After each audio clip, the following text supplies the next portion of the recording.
그 책을 다 보신 분들은 책에 이렇게 쭉 서술이 쭉 돼 있지 않습니까? 그리고 언론에서도 그래도 굉장히 많이 보도를 갖다가 하니까요. 제가 뭐 별도 소개는 제가 안 드리겠습니다. 다만 뭐 책 보신 분들은 아시겠지만 그 제가 좀 지나치게 많은 PPT를 통해 가지고 한국 사회의 한 단면, 현실 단면을 갖다가 이렇게 쭉 제작했다면 대통령의 작은 동서고금의 어떤 정치학 어떤 스테이트 크래프트 어떤 고전들을 갖다가 섭렵을 이렇게 쭉 하시면서 그다음에 지난 건국 이래 어떤 대통령들의 어떤 스타트 크래프트를 갖다가 이렇게 평가를 해가지고 정말로 어떤 대하소설 같은 느낌, 정말 그 스펙터클이 크고 다양해서 정말로 그 책 읽으면서 동서가 고금의 수많은 어떤 선생들과 얘기를 갖다가 느낌들을 갖다가 봤는데 어떻게 그런 이 방대한 것들이 복잡해진 머릿속에서 나왔는지 정말 모르겠습니다. 자, 오늘은 일단은요, 그 장관님의 그 일단 그냥 자유롭게 말씀을 좀 듣고요. 그리고 나서 뭐 말씀은 그냥 뭐 책에 관한 얘기부터 시작해가지고 현재 어떤 또 시국에 관한 어떤 얘기 뭐 그런 거 안 가린다. 그리고 나서 질의응답을 받는 하겠습니다. 10시 한 10분, 늦어도 15분까지는 마치도록 하겠습니다. 네. 안녕하십니까. 윤예진입니다. 김대호 소장님은 아는 게 너무 많아서 위험한 인물이고요. 저는 아는 게 너무 적어서 위험한 사람입니다. 늘 김대호 소장님이 쓰시는 글을 이제 읽어보는데 볼 때마다 좀 부럽다 못해서 좀 샘이 나는 게 어떻게 이렇게 그 보는 각도가 보통 사람하고 다른가? 어떻게 이런 창의적인 생각을 할까? 늘 그런 생각을 보게 되고 또 탐복을 하게 됩니다. 저는 디자인 그러면 옷이나 자동차만 하는 줄 알았더니 사회도 디자인을 할 수 있다는 것도 처음 알았고요. 그래서 저는 평소에 그 김 소장 쓰시는 글을 보고 공부를 많이 합니다. 그리고 우리나라 정치인들이 가장 공부를 안 하는 직종인데 좀 이런 글을 좀 읽어봤으면 하는 그런 생각을 할 때가 많이 있습니다. 우선 여기 제 책을 사신 분들께는 제가 먼저 죄송하다는 말씀을 드려야 되겠는데요. 뭐 저는 평소에 책을 쓴다는 건 감히 엄두를 낸 적이 없습니다. 왜냐하면 뭐 학문을 전공한 사람도 아니고 남다른 체험을 한 사람도 아니라서 지극히 평범한 사람이라고 스스로 생각하기 때문에 책을 쓴다는 건 저는 평소에 해본 일이 없습니다. 그런데 이명박 대통령이 취임하고 1년이 지나고 나서 이건 정말 안 되겠네 하는 생각을 했습니다. 저런 대통령이 나오냐? 이게 계속되면 정말 큰일 나게 생겼는데 하는 그런 좀 소박한 걱정이 있어서요. 그래서 과거에 정부에서 근무할 때도 왜 대통령들이 등장하는 대통령이 이런가 하는 이제 의문을 갖고 나름대로 뭐 궁리도 해보고 그런 일이 있습니다. 그래서 이게 왜 그런가 하는 걸 좀 따져봤으면 좋겠다 싶어서 제가 가지고 있는 그 무슨 여러 가지 자료, 뭐 스크랩이나 클리핑이나 뭐 이런 게 꽤 많이 있어서 그 집이 좁아가지고 도저히 둘 데가 없어서 박스에 다 넣어가지고 시골에 집에 그 컨테이너 하나 넣어가지고 다 집어넣고 있는데 70년대 거부터 있습니다. 그러니까 수십 년 게 있는 거죠. 그래서 그걸 좀 꺼내가지고 권위주의 시절은 뭐 빼고 왜냐하면 박정희 대통령이나 이승만 대통령에 대해서는 국내외에 많은 저술이 나와 있어서 그냥 읽은 거 가지고 정리하면 되니까 빼고 민주화 이후의 부분만 좀 가지고 있는 자료로 다 꺼내서 보면서 메모를 이제 해봤습니다. 한 1년 거쳐서 했는데 그러고 나니까 나중에 이렇게 한 다음에 보니까 이거 그냥 버리기 좀 아깝고 그래서 이 정도 같으면 한번 써봄직도 하겠는데 하는 생각을 했습니다. 그래서 이제 욕심이 좀 생겨서 사실은 작년 11년 1월서부터 한 9개월에 걸쳐서 꼼꼼히 쓰고 10월 한 달 동안 다시 좀 리뷰를 하고 그리고 이제 11월 좀 책을 내겠다 이렇게 생각을 해서 지금 잘하는 출판사 사장님 계시기 때문에 이렇게 얘기까지 했었는데 저는 4월 중순에 이제 안철수 교수하고 청춘 콘서트를 하기로 결정이 돼서 그 준비하는 책임하고 진행하는 책임을 제가 짊어지게 됐습니다. 평화재단에서 그걸 이제 준비하는데 제가 연구원장과 교육원장직을 겸하고 있다 보니까 결국 책임 사람이 저밖에 없어서 제가 맡게 됐는데 그 청춘 콘서트라는 거를 인구 30만 이상의 도시를 다 볼 생각을 하니까 굉장히 실무적으로 준비해서 양이 방대했습니다.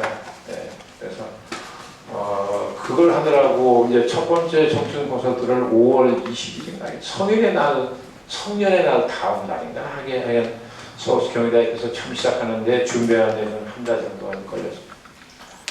그러다 보니까 이 도대체 이 책을 쓰는 일에 손을 댈 수가 없어서 시간이 없어요.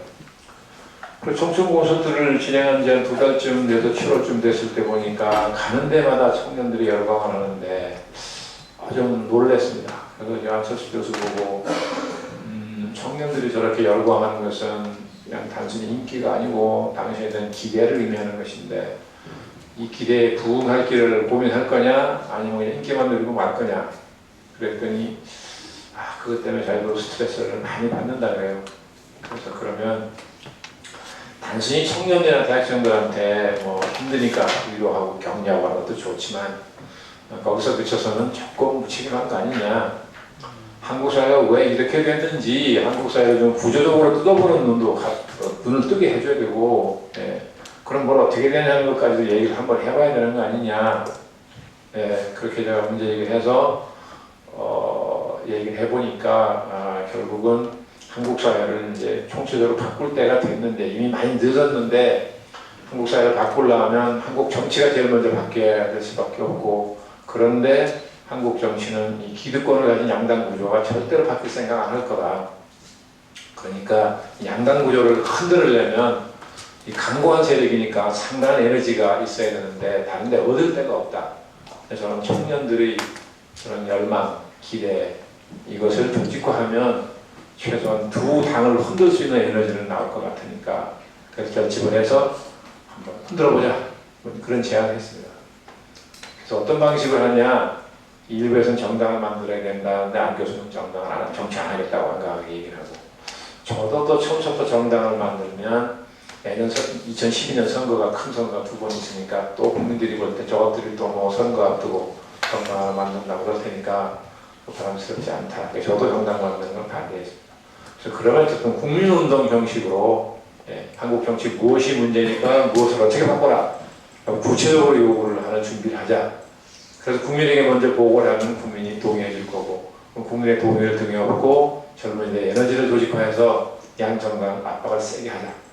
그러면 정당 내부에 나름대로 평소에 개혁의 목소리를 내는 세력이 소수가 있었는데 그 사람들이 목소리가 커지고 공간이 열릴 거다. 그럼 안에서 변화의 동력이 생기고 밖에서 압박을 하면 기존 정당들이 선거가 한 해에 2번 들어있는 이 때문에라도 무시하지 못할 테니까 많이 바뀔 거 아니겠느냐. 그러면 우리는 그런 대로 목적을 달성하는 거니까 그걸 해보자. 이렇게 해서 이제 그럼 무엇을 어떻게 바꾸라고 할 것이냐 하는 걸 준비하는 것도 사실 간단한 일이 아니더라고요. 그래서 그 준비 책임까지도 제가 짊어지게 됐어요. 그러다 보니 책을 5달 동안 손을 못 댔습니다. 그러다가 이제 이 잘 가다가 8월 말쯤에 이제 불쑥 안 교수가 이제 당시 안 교수죠. 서울시장 출마하면 안 되냐. 그래서 그냥 긍정적으로 하는 생각인 줄 알고 가볍게 그 뭐하러 하냐. 우리가 하고자 하는 이 운동이 더 중요하고 의미가 있는 일이니까 이 준비에 매진해서 이걸 합시다. 그랬는데 본인이 정색을 하고 좀 하고 싶다는 거죠. 그래서 이제 다른 사람들도 많이 말을 했지만 본인 의지가 완강해요. 그래서 그냥 밤늦게 회의를 하다가 그랬는데 이제 그 다음날 다른 사람들이 또 만류를 하고 그 다음날도 또 만류해봤지만 본인 의지가 워낙 강해서 만류하는 거 의미가 없겠다. 포기하고 빨리 결심해서 출마해라. 우리가 선거 준비를 해야 되는데 그날이 참나. 선거 준비도 제가 또 하게 됐어요. 거기 선거를 안 하는 건 아무도 없으니까. 네. 그래 참이 나이에 내가 무슨 반짝 나가서 이 고생을 하나 싶기도 했지만 뭐 안 한다고 할 수도 없고요. 그러는데 뭐 행인지 불행인지 본인이 가족의 반대가 완강해서 못하겠다, 못하겠죠. 그래 저는 막 얼씨구나 하고 그냥 당장 나는 이제 관계 안 한다고 집으로 와서 책 쓰는 거에 매달려서 9월 초부터 2달 동안은 거의 잠을 제대로 못 잤습니다. 예, 그러다 보니까 왜 죄송스럽게 생각하냐면 이게 어떤 의미로도 쫓기듯이 써서는 안 되는 책입니다. 어떤 책도 그렇지만 예, 그래서 특히 결론 부분을 쓸 적에는 몸이 너무 괴로워가지고 안 쓸 수는 없고 쓰기는 해야 되겠는데 몸은 말을 안 듣고 정신 집중이 도저히 안 되고 그래서 이를 안 물고 하다시피 했습니다. 그러다 보니까 제가 지금 이렇게 책을 가끔 펼쳐보면 보다가 탁 덮게 됩니다. 문장도 안 좋고 내용도 뭐 좀 그렇고 그래서 이거 이렇게 만들어 놓고 책을 사서 보시라고 한 게 전 양심의 가책이 많이 돼서요. 그래서 제가 요즘에 책을 샀다는 걸 만나면 먼저 죄송합니다부터 먼저 인사합니다. 네, 제가 이 책을 이런저런 사정으로 쫓기듯이지만 휘갈겨 쓴 건 아니지만 쫓기는 심정으로 썼기 때문에 정말 보시는 분한테 죄송합니다. 그런 인사를 먼저 합니다. 그래서 제 지금 생각에는 이명박 대통령이 퇴임하고 나서 1년이 지나면 2014년 2월이 될 텐데요.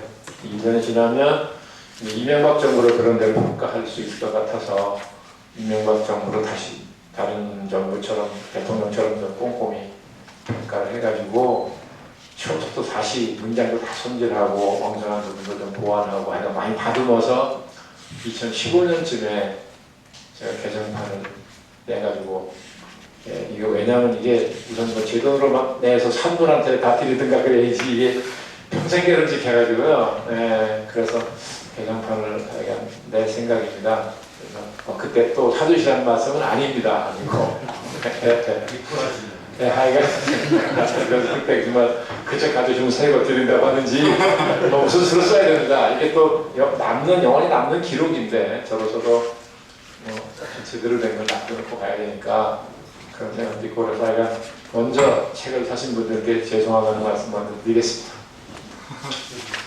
예, 그래서 제가 정치부 언론사 정치부 기자로 한 8년 정치부 기자를 했습니다.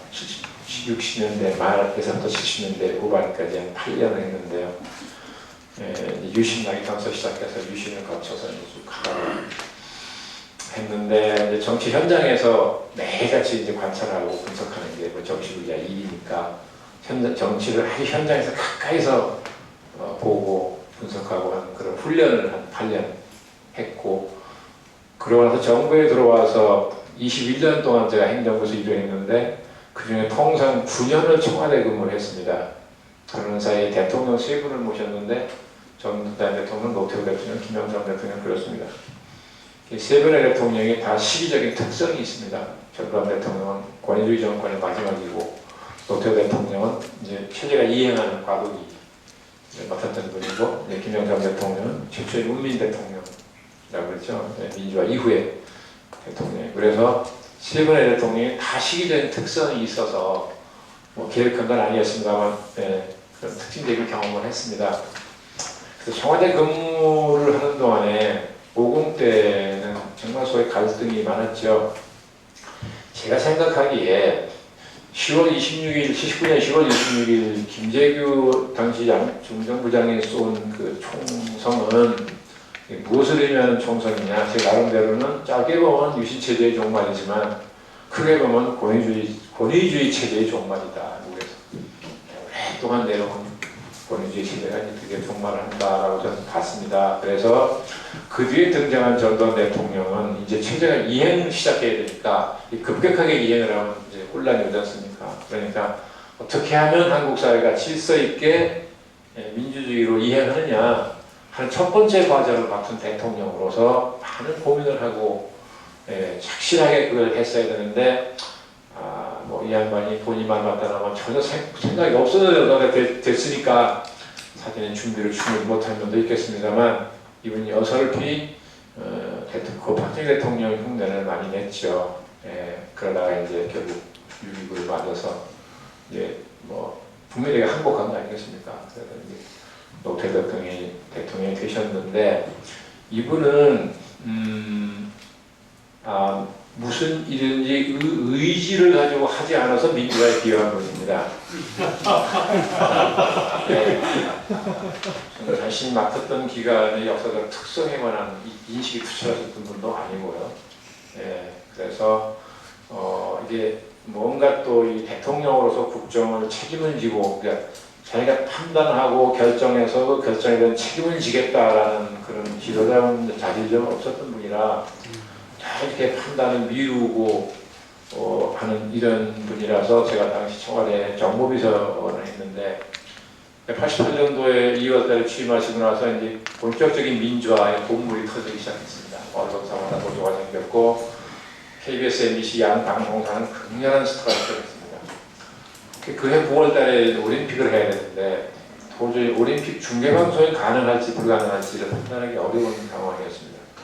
제가 정보비서관으로 언론을 맡고 있었는데 위에서는 저보고 최종적인 판단하라. 올림픽 중계가 가능한지 안 가능한지는 당신이 최종 판단자다. 자꾸 그러니까 밤에 잠이 안 와요. 그래서 제가 그때 이제 KBS 노조하고 MBC 노조 사람들을 다 만나서 뭐 싸움도 많이 하고 설득도 많이 하고 그런 과정이 있었습니다. 근데 그런 과정에서 저는 늘 뭐라고 이 자조적인 말을 했냐면 60 정권이 하루살이 정권이다. 청와대 비서관들 모이자 그런 농담 많이 했습니다. 우리가 무슨 개인 택시 운전수 모양으로 오늘도 무사히로 이게 나가야 되는데 이게 말이 되냐? 뭘 하든 뭐 잘 되든 못 되든 대통령이나 정부가 의지를 가지고 뭘 해야 되는데 상황에 계속 끌려가는 이런 정국이었거든요. 포스트에서 물태우라는 별명까지 이제 나오지 않았습니까? 근데 지금 와서는 노태우 시기에 대한 뭐 재인식 이래가지고 그 물태우적인 것이 민주화에 기여했다는 뭐 이제 그런 평가도 많이 받죠. 어쨌든 그런 특성이 있었습니다. 그래서 그랬다가 제가 이제 그 김영삼 대통령 취임하시고 나서 2년 만에 이제 청와대 공보수로 들어갔죠. 들어가서 모시고 일이 시작했는데 제가 제일 놀란 게 이분이 과연 민주화의 상징적 존재인 거 맞냐? 왜냐하면 민주화 운동 하실 때 하고는 완전히 다른 생각을 하시는 걸 제가 자꾸 보면서 속으로 깜짝깜짝 놀라게 되죠. 대통령이 되시니까 어떻게 저렇게 생각이 180도로 바뀌냐. 본인이 민주화 운동에 선봉에 섰을 때 대통령 해야 요구한 게 저도 정치부에 하시니까 다 기억하지 않습니까? 근데 그때 대통령이 하시던 비슷한 걸 이 양반이 이제 하니까 저도 정말 놀랍기도 하고 그게 김대중 대통령도 큰 예외는 아니었습니다. 하여간 그런 과정을 거치면서 저도 갈등도 많이 하고 회의도 많이 하고 의문도 많고 그래서 혼자 이것저것 책도 뒤져보고 언제 공부하신 교수님도 찾아가서 질문도 많이 해보고 그런 세월이 있었습니다. 그래서 제가 이제 책을 쓰면서는 그동안 그렇게 그냥 기계적으로 습관적으로 살지 않고 고민을 많이 하고 산 것이 그래서 참 그때는 필요했지만 참 복다행이다 그런 생각을 했고요. 책을 쓰면서 제일 고민했던 대목은 제가 모셨던 세 분의 대통령 어떻게 평가할 거냐. 인간적으로 싸가지가 없다 소리 들으면 안 되는데 한국 사회에서 싸가지가 굉장히 중요하잖아요. 그렇다고 내가 모셨던 대통령이니까 이걸 평가의 잣대를 바꾼다? 이건 더 싸가지가 없는 일일 것 같더라고요. 그래서 별 고민을 다 했어요. 그래서 그럼 가능한 서술을 할 때 해용사, 부사를 가능한 빼고 드라이하게 팩트 정신으로만 정리를 하느냐. 이것도 보시는 분이 금방 두드러지게 아실 것 같아서 이건 눈을 속이는 거라서 안 된다. 고민하다가 할 수 없다. 뭐 싸가지 없다 소리를 듣더라도 일단 똑같은 잣대로 평가할 수밖에 없다.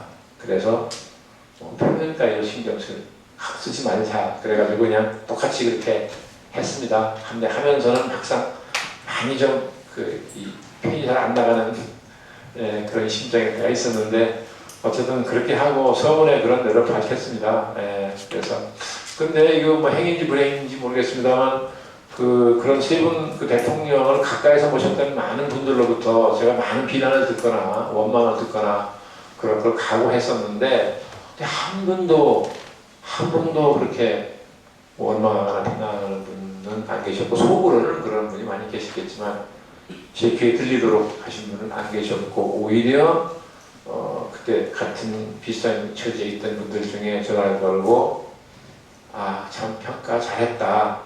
내가 바로 공정하게 했다.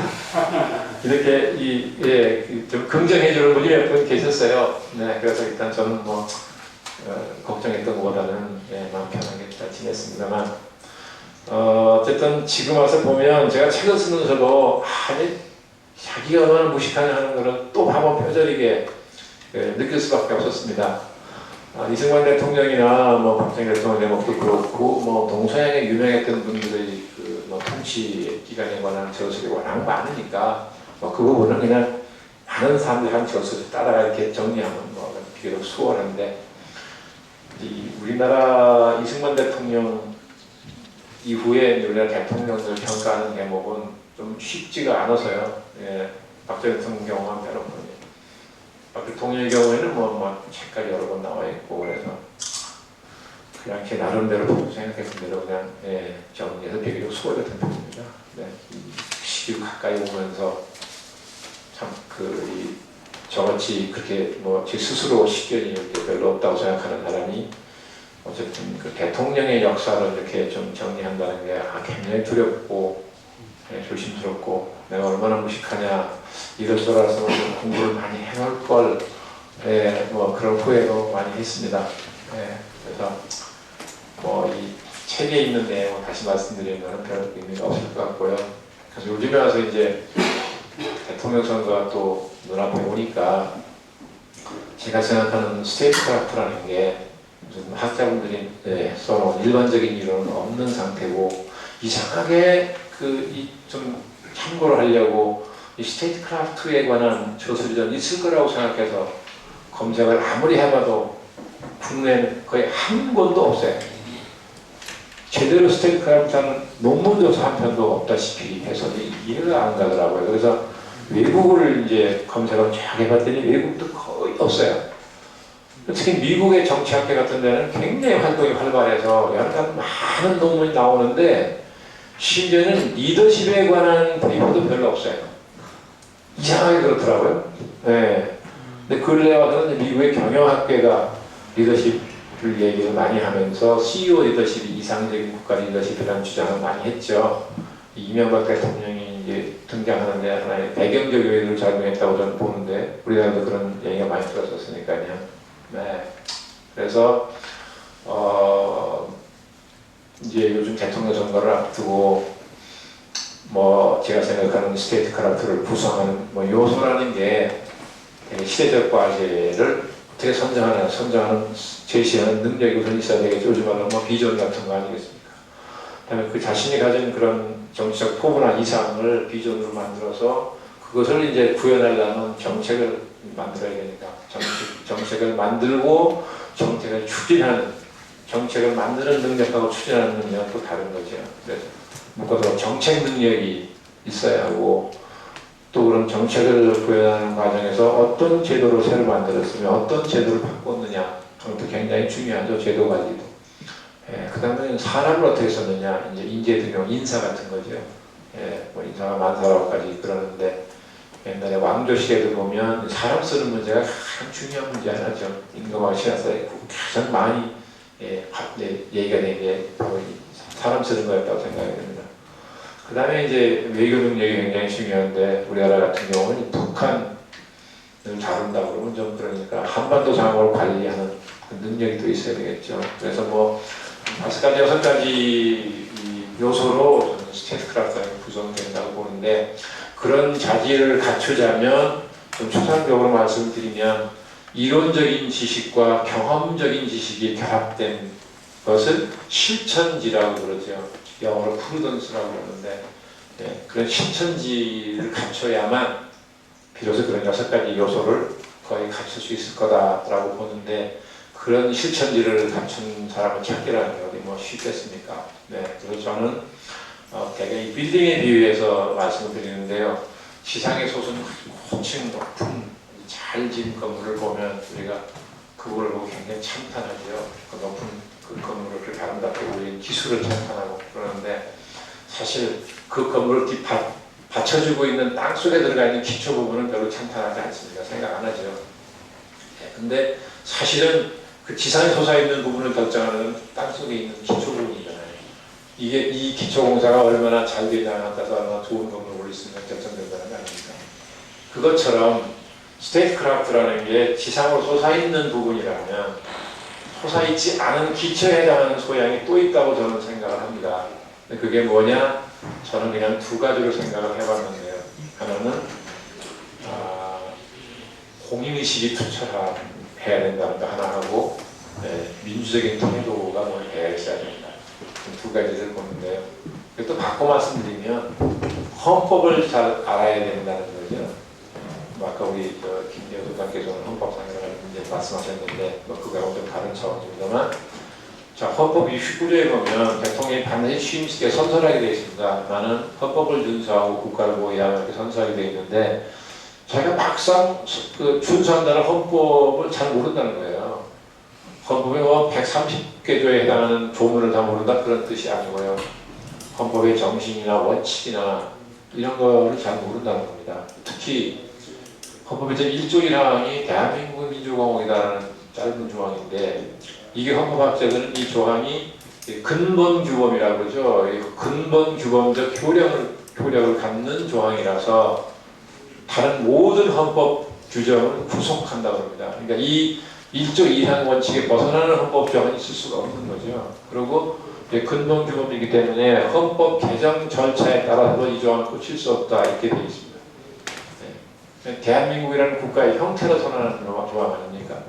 근데 그 짧은 조항 속에 두 가지 큰 요소가 있죠. 대한민국이라는 국가가 있고 민주공화국이라는 공동체가 있습니다. 그렇죠? 성격이. 그럼 대통령이 내가 5년 동안 통치한다고 해서 당선된 대상인 국가라는 게 뭐냐? 이걸 잘 모른다는 거예요.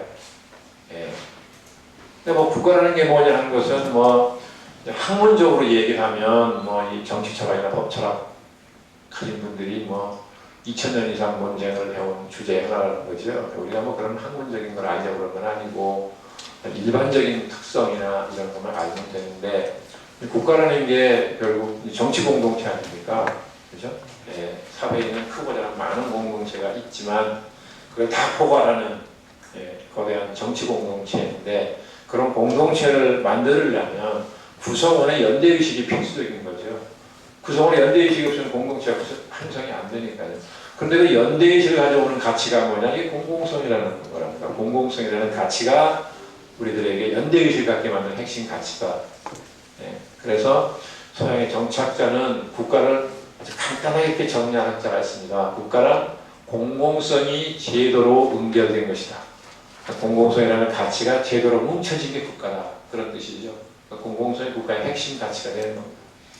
그러면 대통령은 국가의 통치자니까 자동적으로 이런 공공성이라는 가치의 상징적인 존재가 됩니다. 되게 말해요. 돼야 하고.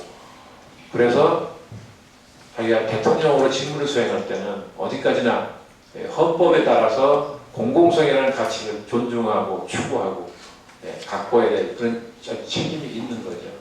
그런데 국가라는 게 뭔지를 모르고 대통령이 되면 공공성이라는 가치를 모르게 됩니다. 그렇죠? 그게 이제 큰 문제가 되는 거죠. 또 근대 국가는 그 두 가지 특성을 학자들이 대비하게 하죠. 뭐냐면 이제 저겁니다. 강제력, 국민을 대상으로 아주 무서운 강제력을 행사하죠. 그 두 가지인데 하나는 세금을 걷는 거죠. 강제를 걷는 거니까 국민의 재산의 일부를 강제로 가져가는 겁니다. 국가가. 그 다음에는 이제 국방의 의무를 부과하지 않습니까? 정년기가 된 청년들이 군대를 가야 되는데 의무적으로 이거는 한시적이지만 국가가 국민의 생명을 가져가는 거 아닙니까? 전쟁에 나가 싸우다 죽는 수 있는 거니까 국가가 한시적으로 그 젊은이들의 생명을 가져간다. 그럼 재산의 일부를 강제로 가져가고 생명의 일부를 강제로 가져가는 거 얼마나 무서운 강제적입니까? 이 강제적은 누가 줬냐는 거죠. 국민이 준 거죠. 왜? 공공성을 지키기 위해서 준 거죠. 그런 무서운 강제를 행사하는 정당성의 근거가 어디 있느냐? 공공성이 있다는 거죠. 그러니까 공공성은 국가의 핵심 가치일 수밖에 없습니다. 예. 그런데 그걸 모른다. 공공성이라는 게 핵심 가치라는 걸 모르면 공인의식이 생길 수가 없습니다. 그래서 무슨 의식이 생기느냐? 대신 그 자리에 권력의 사유의식이 들어가죠. 예. 내 거다. 권력이 내 거다라는 사유의식이 들어가지 않습니까? 그래가지고 무슨 태도가 생기느냐? 정착에서 말하는 가산주의적 태도. 집 갖자 재산이라는 산자. 내가 물려받은 재산처럼 생각한다는 겁니다. 집의 집 재산. 예. 그 영어로는 패트리모니얼리즘이라고 그러는데요. 예. 이런 가산주의적 태도가 생겨가지고 권력을 자의적으로 행사하고 공직의 인사를 마음대로 합니다. 공직이라는 것은 공공성을 추구하기 위해서 국민을 대신해서 국가 권력을 행사하는 자리가 공직인데 철저하게 공적 원칙으로 사람을 써야 됩니다. 공적 원칙이 뭐냐? 적재적소인 거죠. 나하고 알든 모르든 친하든 안 친하든 적재적소냐 아니냐 한 원칙으로 사람을 쓰는 건 공적 기준을 쓴 거죠. 그런데 이명박 대통령처럼 강부자 고소형 내각을 만들면 순전히 사적인 사람 쓴 겁니다. 그러니까 대통령이 동기는 그렇지 않았겠지만 이명박 대통령이 내가 공공성을 부시겠다는 생각을 했겠습니까? 공공성의 가치도 몰랐을 테니까 뭐 부시겠다는 생각도 없었겠죠. 네. 뭐 내가 잘 아는 사람, 성격도 알고 능력도 아는 사람, 이왕이면 내가 아는 사람 좀 다 믿으니까 뭐 이런 생각을 했을 거라고 보는데 어쨌든 공공성이라는 가치의 상징적 존재인 대통령이 취임하자마자 공공성을 파괴하는 일을 했습니다. 네, 본인은 본의가 아니든. 그 다음에 이제 권력을 자의적으로 행사하는 내용이 많죠. 뭐 국무총실의 민간인 불법체 같은 거. 그거는 고위공직자가 국가 권력을 그죠? 사적인 목적으로 불법적으로 사용하는 일종의 국가 범죄 행위 아닙니까? 네. 그런데 검찰도 그런 행위를 수사를 하긴 했다는데 어떻게 했는지 결과가 지금 별로 머릿속에 기억이 없고 임명권자인 대통령은 지금 2년 반 정도가 지났을 텐데 아직도 국민에게 한 마디 말한 일이 없습니다. 거기에 대해서. 이게 어떻게 민주공화국일 수 있냐. 헌법 1조 1항을 알면 그렇게 할 수 있겠냐는 거죠. 그러니까 이런 판단이 생기고 뭐 이명박 대통령만 그랬던 건 아닙니다. 역대 대통령 중에 다 이런 가치에 대한 인식이 소홀했기 때문에 가족, 친인척, 측근들의 비리가 다 있었죠. 아니 김영삼 대통령과 김대중 대통령 두 분은 그렇죠? 참 민주화 운동을 했던 상징적 분들인데도 대통령 되신 다음에 아드님이 재임 중에 김영삼 대통령도 그죠? 재임 중에 다 작은 아드님이 감옥 갔습니다. 김대중 대통령 아드님 세 분이 다. 그래서 우리가 홍상 게이트라까지 언론이 그려졌습니다. 노무현 대통령의 경우는 조금 성격이 다르긴 합니다만 소수의 선편적 집단이 있었죠. 이게 이념과 가치를 공유하는 세력이라서 과거 대통령과는 좀 다르긴 하나 그러나 소수의 참모에게 국정 운영을 거의 의존하시피 했다는 것은 공적 기구를 무력화시킨 겁니다. 비민주적인 행위였죠. 공공적이지 않은 거죠. 그런 점이 있고 이 대통령 다시 더 말씀드리지 않겠습니다. 그러니까 이 대통령이 4대강 사업을 추진하는데 그 사업 추진 본부를 가서 이런 말한 게 얼마나 보도된 적이 있습니다. 4대강 사업은 내가 국가의 100년 대계를 위해서 심사숙고한 끝에 결정한 것인 만큼 논쟁의 대상이 된다. 저는 그 기사를 보면서 기사가 조그맣게 났는데요. 이거 위헌 아니야? 첫 질문이 그거였어요. 어떤 지구상에 있는 민주공화국이 대통령이 심사숙고 그때 결정하면 국민이 논쟁을 하면 안 됩니까?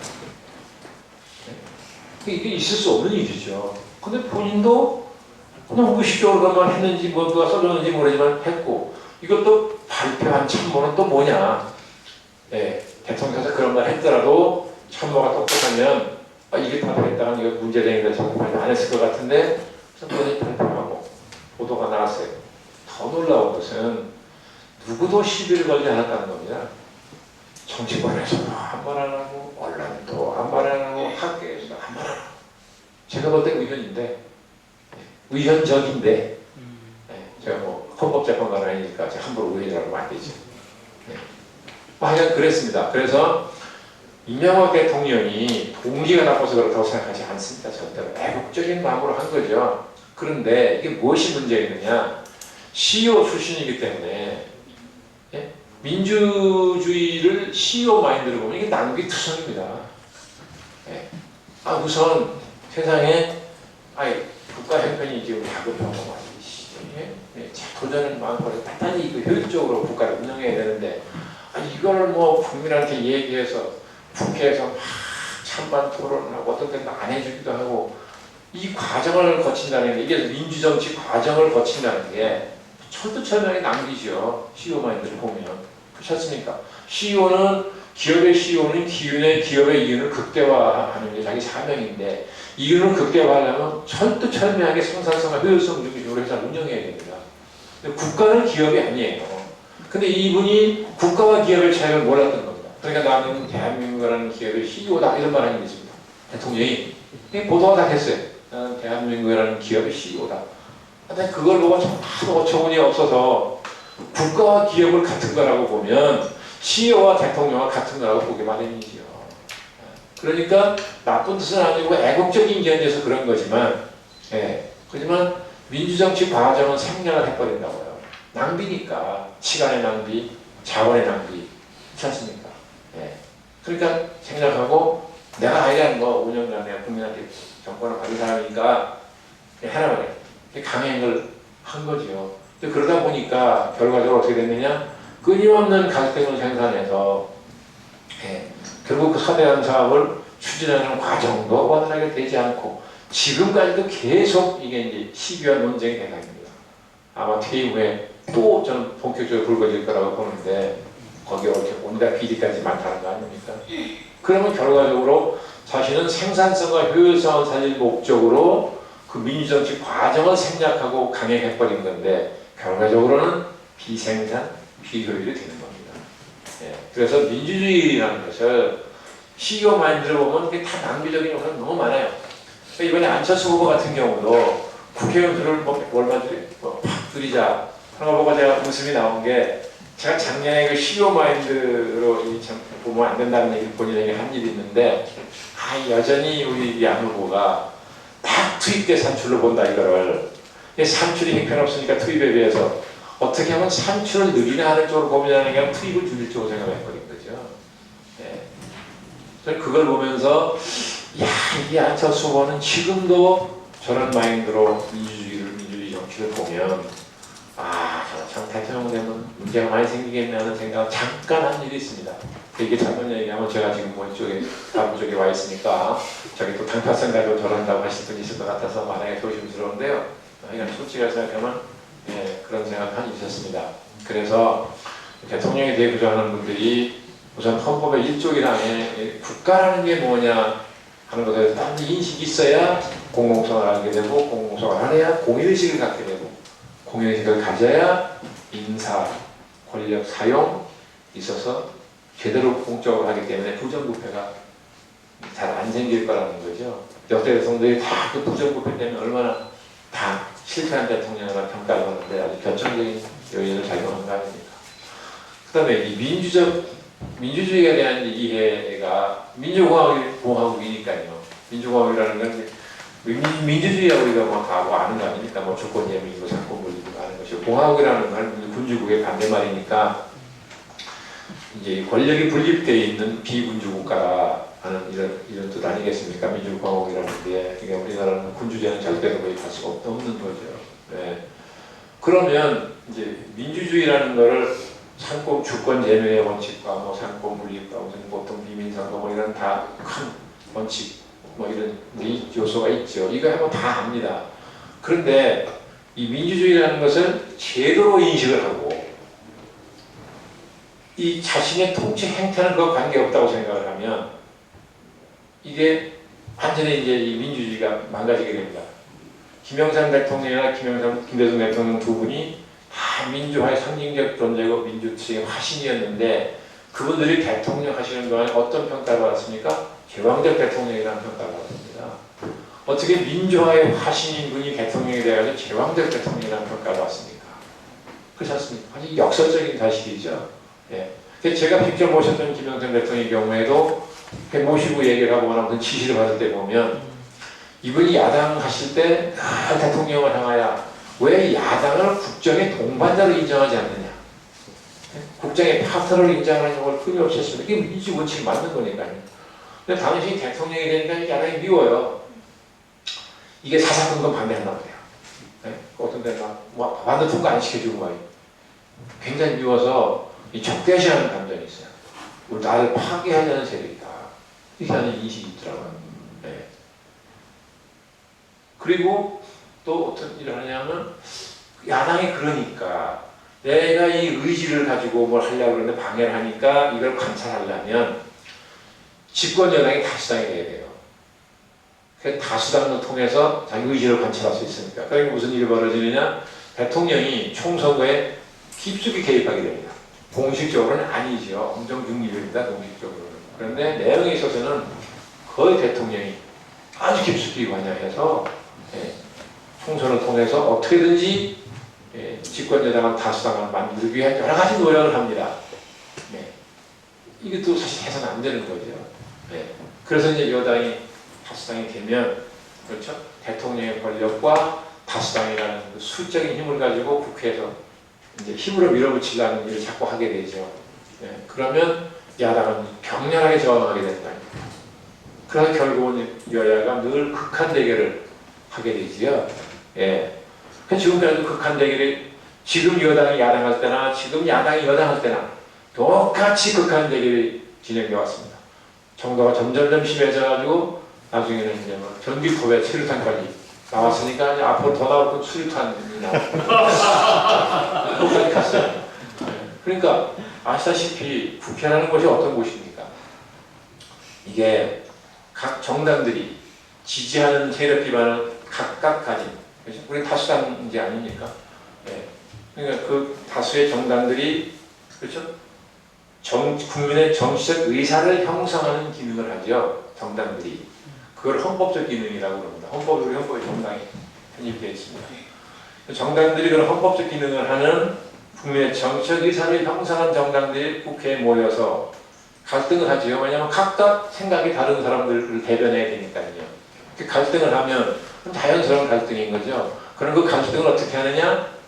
대화, 타협.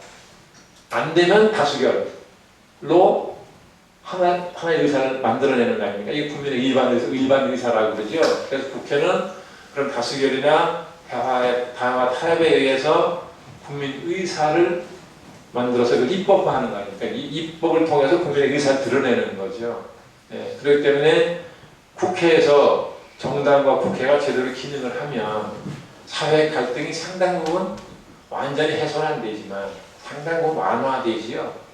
그래서 그런 과정을 거쳐서 뭐가 정해지면 비록 거기에 반대한 사람이라도 되게 승복을 하지 않습니다.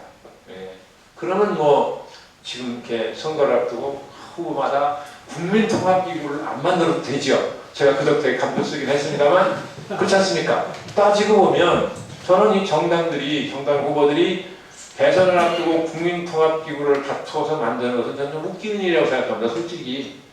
아니 자신들이 본래 역할을 해주면 해결될 걸 그거는 안 하려고 그런 건 아니겠지만요.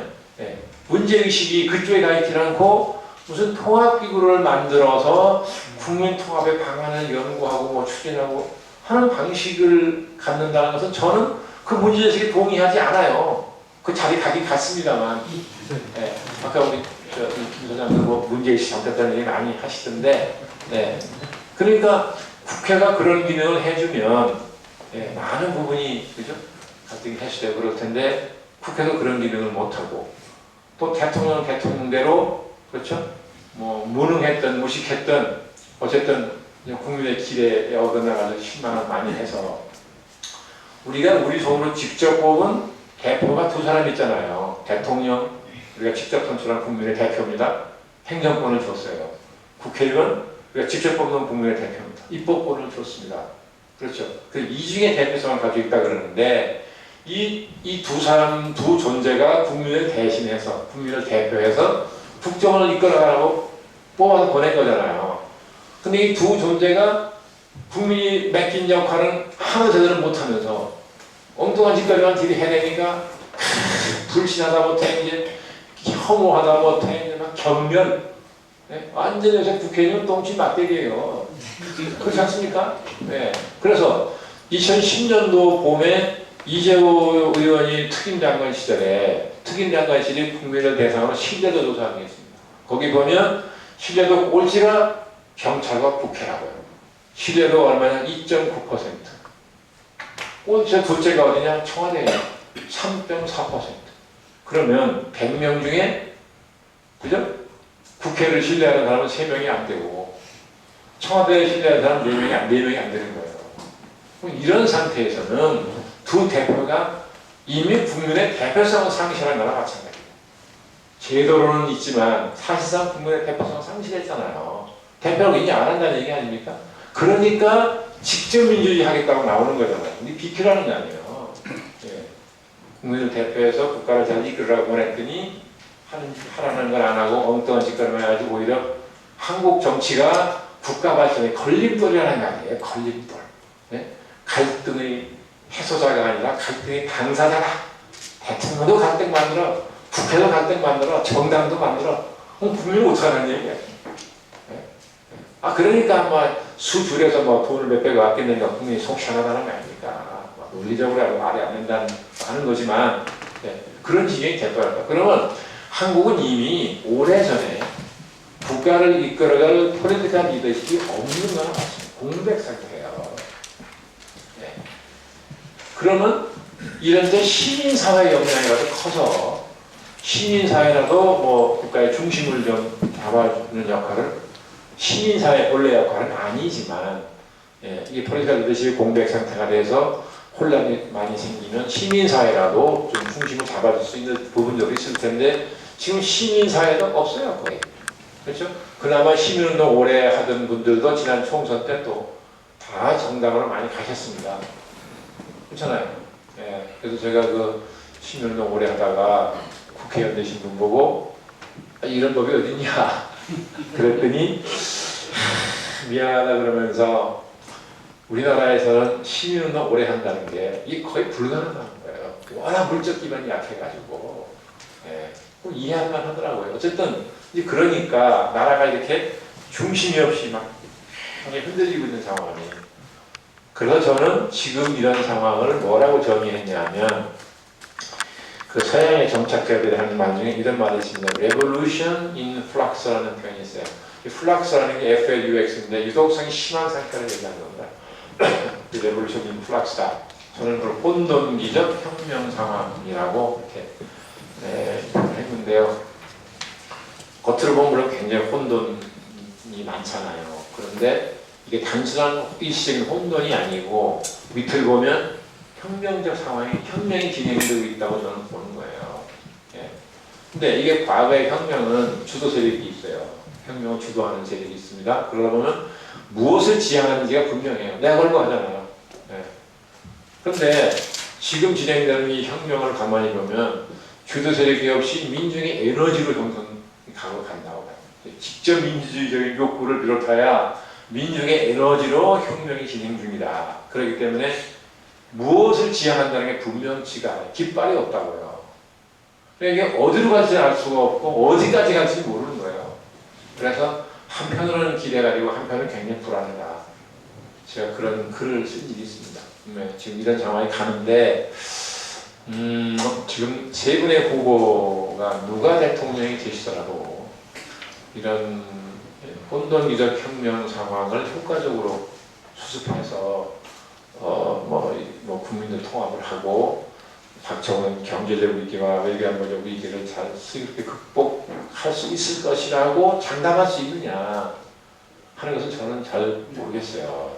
예, 그래서 저도 지금 굉장히 제가 비록 문재인 후보의 설득에 넘어간 것은 그래도 저는 부분적으로나마 나머지 두 분은 다 겪어온 사람인데 문재인 후보는 전혀 모르는 분이었고 전혀 모르는 분은 네가 2시간 얘기해보고 어떻게 하냐 그러면 할 말은 없습니다. 근데 사람에 따라서는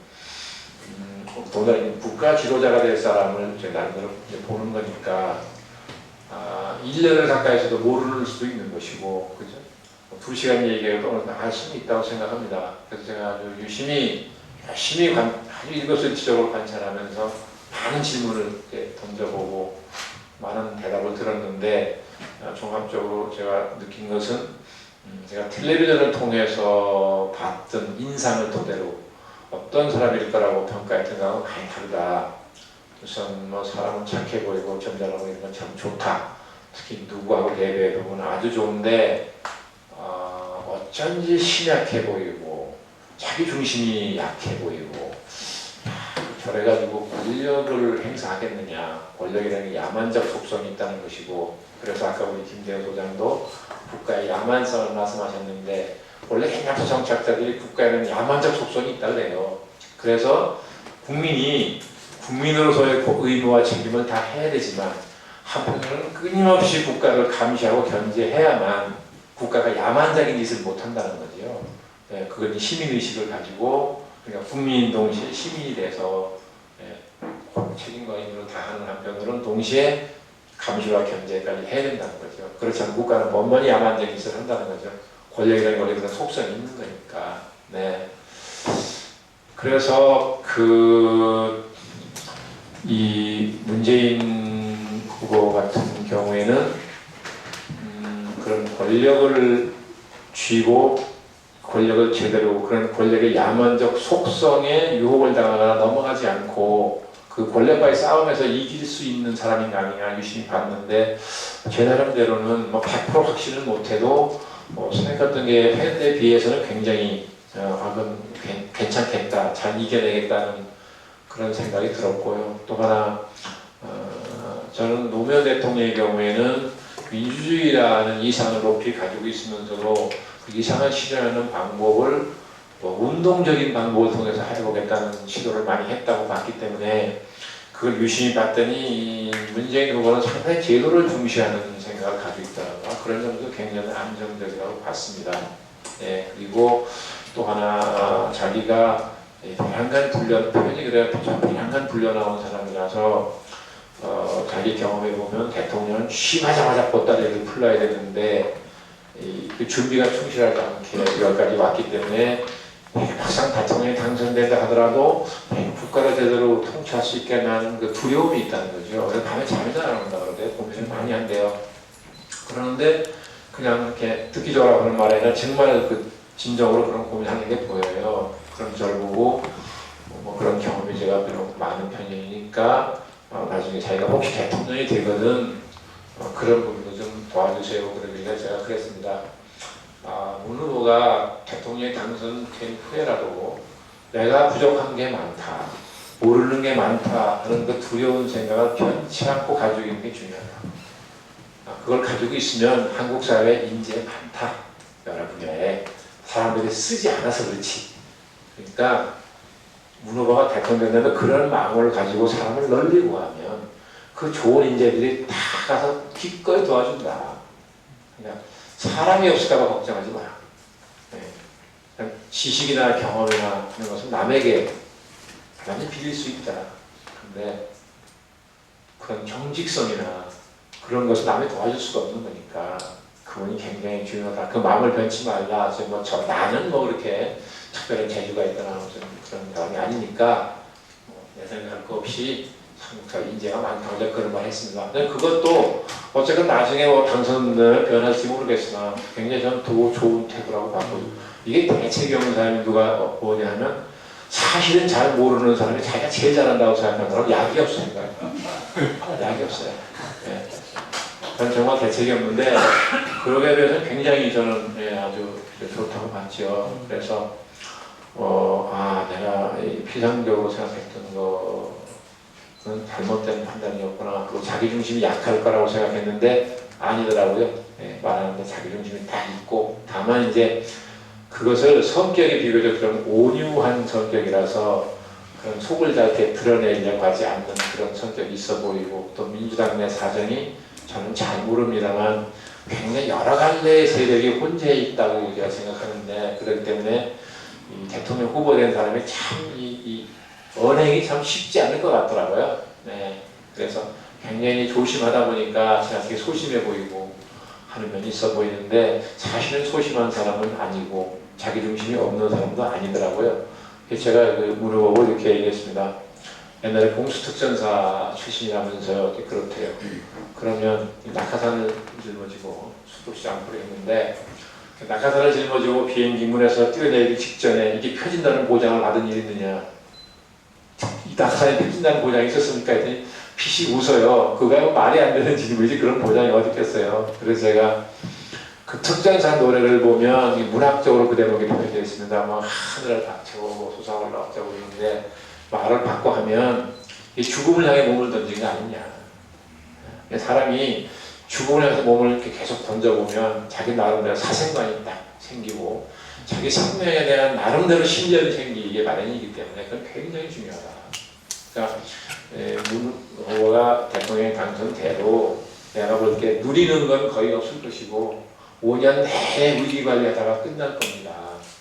그런데 그 위기를 맞이할 때마다 낙하산을 짊어지고 점프하기 직전에 그 자세로 임하면 다 길이 열린다고 저는 생각합니다. 제가 절대 동요하거나 두려워하지 말고 그렇게 뚫고 나가세요. 제가 그런 말을 한 일이 있는데, 역시 특전사를 그냥 괜히 가는 건 아닐 거 아니겠어요. 그래서 그 녹록치 않은, 만만치 않은 점이 있는 사람이더라고요.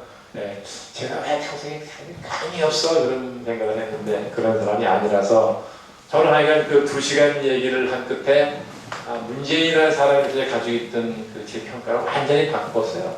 네, 그런 것도 저를 보고 그 강곡하게 살아가는 게 모아서 선거를 도와달라고 해서 저는 안 했을 겁니다. 그런데 국민통합 쪽에 일을 맡아서 해달라고 그러길래 제가 그러면 한 가지 약속을 하잖아요. 나는 선거 전략을 만들거나 그 선거 전략을 집행하는 데는 난 일체 관여하지 않는다.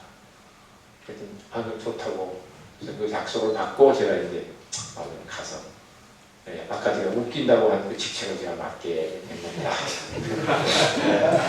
그런 것이고요. 그래서 사설이 길어서 시간이 다 갔네요. 이게 일종의 꼼수입니다. 질문을 드리려고 저희 정치인 안 해서요.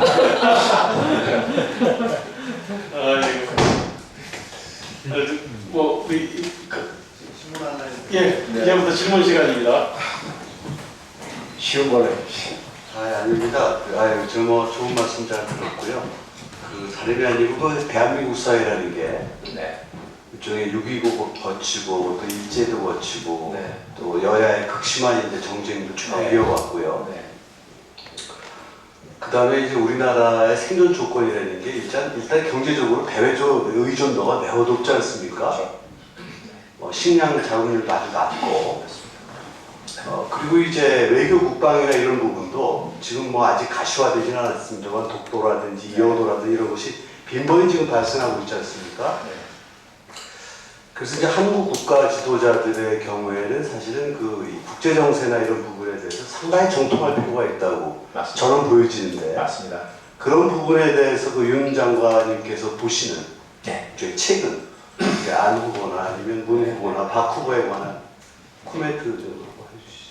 뭐 제가 그런 쪽의 화제를 가지고 얘기를 나눠본 일이 없어서 뭐 자신 있게 말씀드릴 수는 없습니다만, 제가 볼 때는 세 후보 다 그 부분에 대해서 저도 굉장히 걱정하는 사람의 하나입니다. 특히 뭐 우리가 흔히 말하는 저희 지정학적의 우리 상황 위치로 가서 더군다나 지금 이제 냉전 체제 때는 오히려 생존술이 편했죠. 냉전이 해체되고 나서 미국의 1국 체제로 오던 국제사회가 다극 체제로 바뀌는 건 무극으로 바뀐다는 얘기 아닙니까? 최근 뭐 G2라는 얘기가 많이 나오고 있습니다만, 저는 국제 질서가 새로 막 지금 재편되는 과정이죠. 굉장히 불확실성이 많습니다. 특히 동북아는 뭐 리더십 교체도 그렇고 김정은의 등장도 그렇고, 그래서 이런 시점에 대한민국의 대통령이 되시는 분은 제가 보기에 최소한 1차 대전 이후의 세계 질서의 변화 같은 것은 머릿속에 들어있어야 하고, 그렇죠?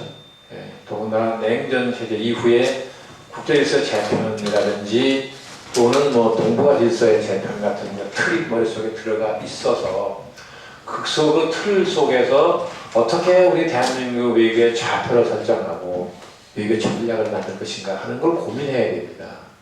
근데 그런 틀이 없으면 고민을 안 하게 되지요. 그래서 저는 뭐 글쎄요, 특히 그 중에서도 안철수 후보 같은 경우는 자기 말처럼 작년까지만 해도 뭐 정치한다는 생각을 해본 일이 없고 대통령이 된다, 이 권력을 행사한다는 건 자기 친질이 안 맞는다고 얘기했으니까 평상시에 그런 고민을 원천적으로 할 필요가 없었을 거 아니겠습니까? 그렇죠? 그러면 작년 9월서부터 1년 동안 준비했다 하더라도 그거라는 게 무슨 고등고시 준비하듯이 해서 되는 건 아니거든요. 그래서 저는 그런 쪽에 제일 취약할 수 있다고 일단 그런 추리가 가능하고요. 그중에 이제 문재인 후보 같은 경우는 어쨌거나 뭐 군에서 복무를 하고 그랬으니까 기본적으로는 국방에 대한 이런 개념은 특별히 있겠으나 지금 말씀하시는 단순한 국방의 개념하고 또 다른 거 아닙니까? 그래서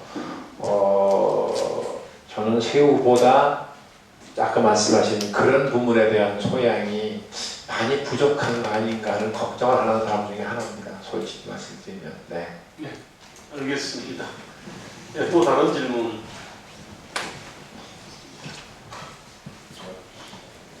네. 네.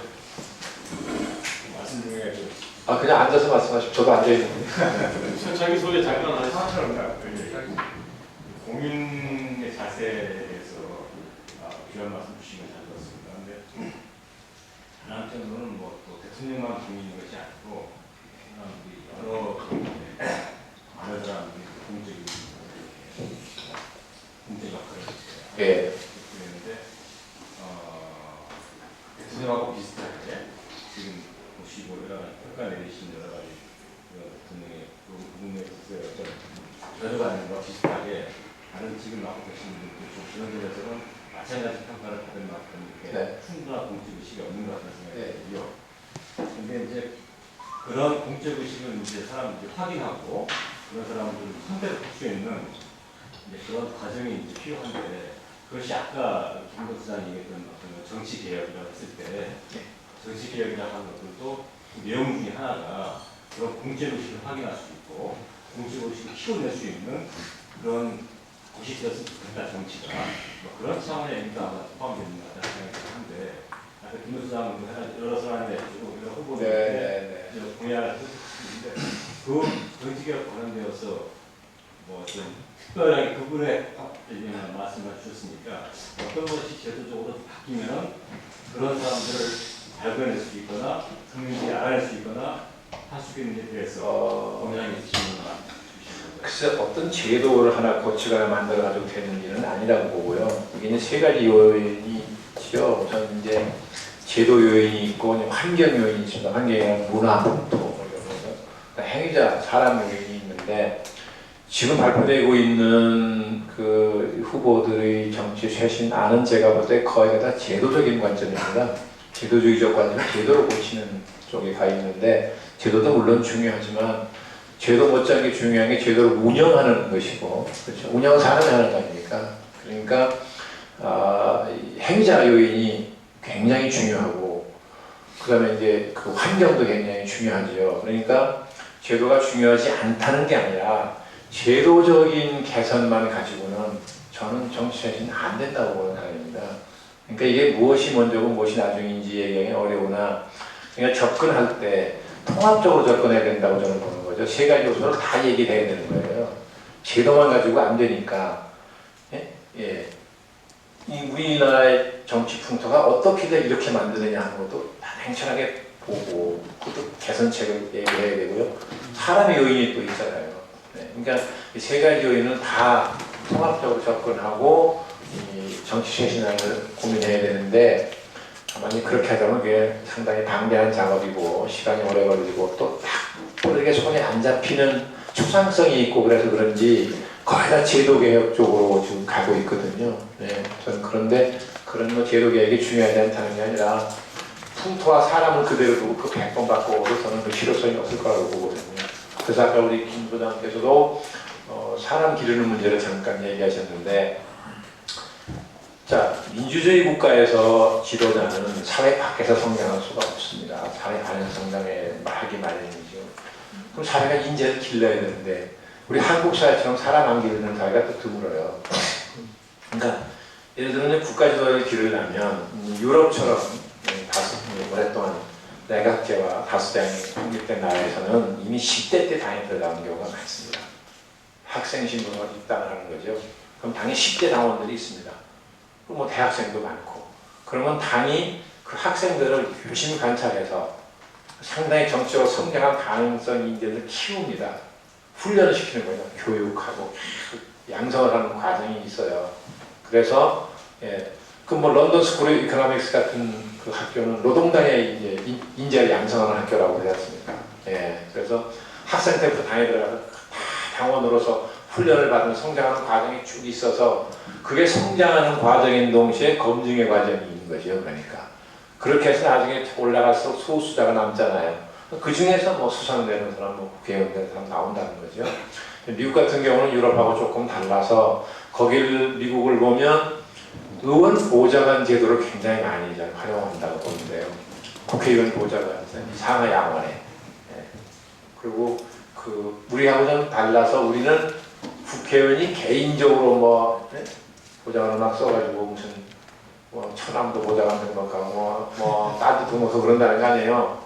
근데 거기는 이제 의회가 뽑아서 이렇게 이제 주는 거 아닙니까 대부분. 그러니까 철저하게 사람을 여러 가지 자질을 뽑아가지고 다 의원들한테 배치하고 의회 뭐 여러 가지 전문위원을 배치해가지고 기르는 거죠. 경험을 쌓게 하고 지식을 함양하게 하고 그런 과정을 거쳐서 이제 뭐 어디 지방자치단체가 출마하거나 그랬다가 이제 하원 나오고 상원 나오고 그러니까 우리처럼 어느 날 밖에서 휙 날라 들어오는 사람이 있기가 어렵다고요.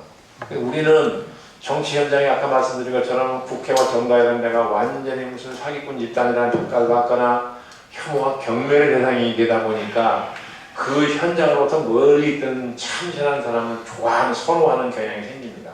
이미지가 참신하잖아요. 신선하잖아요. 그 과거에도 그 신선한 이미지 때문에 그 참신성에 투표한 경우가 있었습니다. 근데 무엇이 문제냐? 검증하지 않은 사람이기 때문에 그 사람이 갖고 있는 참신한 이미지가 국가 운영 통치 능력을 보장하는 건 아니거든요. 위험할 수 있다는 거죠. 참신성 자체가 나쁜 건 아니지만 국가 통치 능력을 갖지 않은 제 이미지만 참신한 사람을 선택하는 경우는 굉장히 위험하잖아요. 그런 게 있어서 우리도 굉장히 고민해야 될 게 어떻게 하면 정치 주도자라는 게 대통령 한 사람만이 아니잖아요. 국회의원도 얼마나 중요한 정치 주도자입니까? 그러니까 어떻게 하면 그런 사람들을 좀 제대로 기르는 거 굉장히 고민을 해야 될 것 같아요. 그래서 아까 말씀하신 이런 포럼 이런 것도 하나의 좋은 수단이긴 하나 이거보다는 조금 더 제도화를 한다고 그럴까. 그렇게 해서 어차피 정당이 헌법적 기능을 하는 공적 기구라고 우리가 인정하기 때문에 국고 보조해 주는 거거든요. 그렇지 않습니까? 국민의 세금으로 정당 운영 자금을 많이 보조해 주잖아요. 그게 뭐 이뻐서 그러는 게 아니라 헌법적 기능을 한다는 것 때문에 그런 거거든요. 그러면 그 국고 보조금을 당이 어디 쓰느냐 이게 지정해 줘야 된다고 생각합니다. 물론 지금도 지정해 주고 있는데 정책연구에 쓰라고 뭐 했는데 연구소에 돈을 주긴 주지만 편법으로 운영하잖아요. 당뇨들을 다 거기 보내가지고 월급 주는 게 쓰는 경우도 많단 말이죠. 그럼 과도기적인 현상이 합니다만 그러니까 국민의 돈으로 국가가 보조해 줄 테면 인재 양성 정책 개발에 쓰라고 딱 그걸 지정해서 감사 첫장이 해야 된다고요. 그곳에만 쓰게 하는 거죠. 정당의 보편적인 일반적인 당 운영은 당원들 당비가 당에 받아가지고 해야지요. 근데 우리는 일진성당원이 없으니까 당비내는 당원이 별로 없잖아요. 또 그렇죠. 그러니까 우리는 아무리 여러 가지 정당을 모델로 얘기를 해도 이게 안 되는 게 우선 당원이 없는 당원이에요. 그러니까 실제로는 국민하고는 유리돼가지고 지멋대로 본다는 것인데 그래서 이게 어디서부터 손을 대야 될지 저도 잘 모르겠지만 어쨌든 제도, 환경, 행위자 세 가지 요인은 다 통합적으로 접근해야 된다. 그런데 그런 고민을 별로 없이 자꾸 제도도 아주 부분적인 제도 개혁 쪽으로만 가니까 좀 보기 답답하긴 한데요. 그러나 이게 단시일 내에 뭔가를 내놓으려다 보니까 서로 비슷한 고민을 하게 돼서 비슷한 안이 나오는 거 아닌가 싶어요. 그렇죠? 네. 알겠습니다. 저희가 지금까지 보건대 우리 정당의 정책 기능이 굉장히 약합니다. 그러니까 그 대통령이 되고 각 장관들을 뭐 정당과 인연이 있든지 또는 바깥에서 데려와서 놓든지 하면은 결국에는 정책을 결정한다 하더라도 집행되는 것은 관료들에 의해서 집행이 되는데 그 사람들이 우리가 그 정치 사회학적인 개념으로 Path Dependence Theory라고 있지 않습니까? 경로 의존성이라고. 그러면 자기들이 그 전에 하던 방식대로 그것을 유리하게 그 자기들한테 전개해버린다는 말이에요. 그런 감시를 우리가 어떻게 해야 할 것인가 이것이 굉장히 문제일 것 같습니다. 네. 관료 사회 말씀을 아까도 하시고 아까 우리 김 선생님도 잠깐 말씀하신 거 들었는데 제가 보기에는 우리 한국의 지금 관료 사회가 정말 심각한 문제입니다. 네. 아무리 현명한 대통령이 등장을 해서 아주 슬기롭게 국가를 운영하려고 한다 하더라도 지금 같은 관료 조직 가지고는 못합니다. 관료가 너무 부패했고 너무 정치화되어 있어가지고 그래서 이런 현상이 이제 서서히 진행되어 왔던 현상입니다. 민주화 이후에 특히 두드러지게 나타나기 시작한 현상인데 관료사회의 정치화 현상이라는 게 민주화 이후부터 굉장히 생겼습니다. 그러니까 이 사람들이 공직자로서 국민을 위해서 봉사한다는 그런 자세가 점점 없어지면서 어떻게 정치권의 줄을 잘 서가지고 빨리 승진하고 출세하는 것만 밝히기 시작하는 풍조가 생겼습니다. 이거는 대통령 되신 분들의 책임이 굉장히 큽니다. 왜 그러냐? 자, 대통령이 당선되면 청와대에 정말 대통령의 개인적인 신복이 돼야만 하는 자리가 한두 개 있습니다. 한두 개는 반드시 신복이 돼야 된다는 자리가 있는데 나머지는 전혀 그래서는 안 되는데 모시고 오랫동안 같이 고생을 했거나 아니면 선거 치르는데 뭐 공이 있거나 하는 사람들이 대거 국정수행 능력이 있고 없고를 불문하고 대거 청와대에 들어갑니다. 그래서 제가 몇 년 전에 그 블로그에다 글을 한번 쓴 이런 게 있습니다. 그 가신 때문에 뭐 1급 공무원이 개값됐다는 얘기가 쓴 일인데 관료사회에서 1급이 되려면 평생 노력해도 1급을 못 가고 은퇴하는 사람 굉장히 많습니다. 직업공무원 1급이 꽃인데 그 이후는 정무직이니까. 그런데 이 가신이라는 사람들이 대통령 때 가서 와 청와대 들어가서 누구는 1급 누구는 2급을 탑니다. 본인들은 워낙 오랫동안 보수를 모시고 고생을 많이 했으니까 당연히 이 정도 보상 받아야 된다고 생각하겠죠. 나이도 있고 또 선거에 기여한 게 있으니까 당연하다고 생각하는데 대통령을 보좌할 능력은 거의 없는 상태로 들어가서 1급, 2급을 딱 차고 앉으면 청와대 비서관은 담당 업무 분야가 있잖아요. 부처를 지휘하게 되는 겁니다. 지휘랑 어폐가 있지만 아니라 사실상 그런 거거든요. 그러면 이 사람들이 이제 뭘 모르니까 여기저기서 들은 얘기를 가지고 어떤 지시를 이제 부처에 딱 합니다. 이거 해라. 그러면 정책이라는 게 합리성이라는 측면이 있고 타당성이라는 측면이 있습니다. 합리성이라는 것은 영어로 하면 rational하다는 것이고 타당성이라는 건 영어로 하면 reasonable하다는 뜻인데 합리성은 논리의 완전성을 의미하는 것입니다. 타당성은 현실 정합성을 얘기하는 거거든요. 그러니까 논리적인 완전성이 높은 합리성이 높은 정책이라도 타당성이 약하면 현실 정합성이 약하면 이 정책은 망가집니다. 그런데 이 부분을 모르니까 뭐 그런 부러운 가신들은 이게 합리성과 타당성이라는 게 따로 있는지도 모르죠. 관료는 압니다. 경험 때문에. 이거 하면 망가진다 알아요. 그런데 이거 하면 안 됩니다. 그랬더니 이게 반개혁이라고 몰리는 거예요. 그건 개혁의 의지가 없는다. 네? 말하자면 대통령이 새로 들어와서 뭔가 개혁하려고 그래가지고 하라고 그랬더니 이자가 이게 뭐 이런저런 이유를 대해서 안 된다고 한다. 이자가의 반개혁이라고 하니까 신상의 불이익이 오잖아요. 그러니까 관료가 알았습니다. 하지 망가지도 다 알고 한다고요. 네, 잘해봐라. 관료는 새 정부가 대통령이 딱 들어오면 석 달이 기다립니다. 3개월. 인데 또 망가지는 기간이 3개월쯤 걸려요. 그럼 어떻게 되냐면 이제 한 두 번 만나지고 나면 이제 겁이 나니까 이 함부로 뭘 못하거든요. 그럼 이제 관료들이 서서히 정책의 해결문을 가져갑니다. 다시.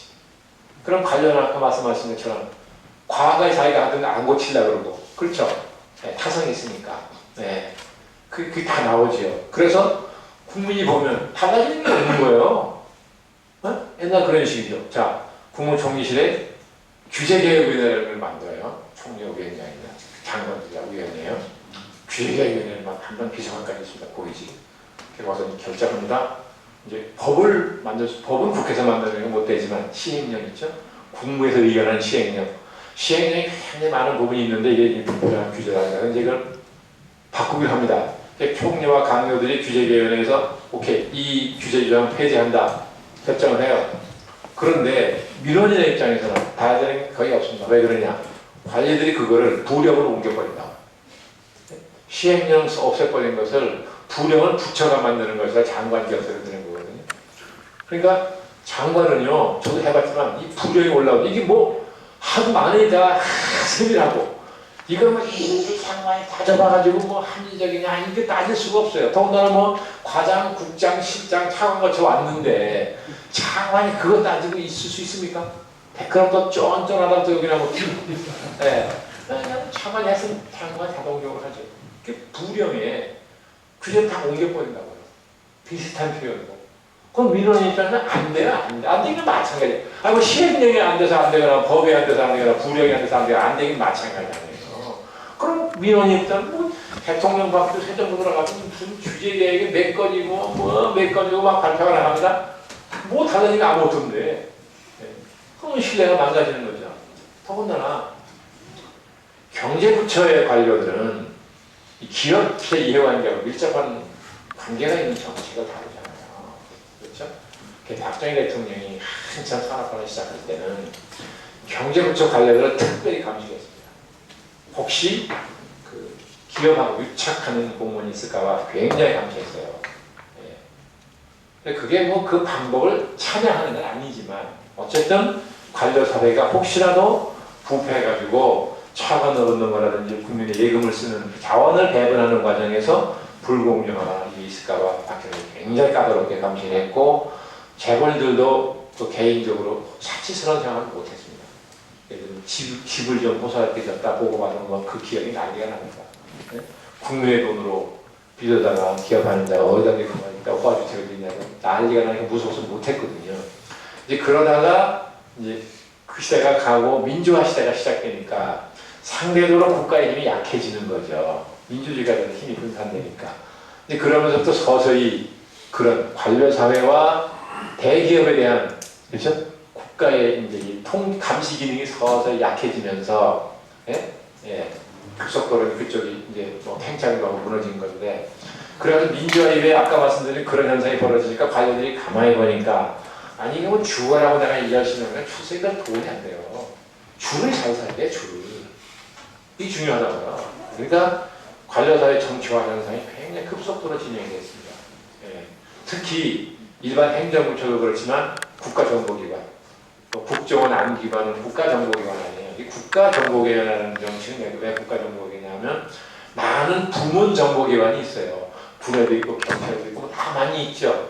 그런 정보기관을 그 부문 정보기관이라고 그러고 그런 정보기관을 다 감독한달까 통화한달까 하는 최고의 정보기관이 국가정보기관이에요.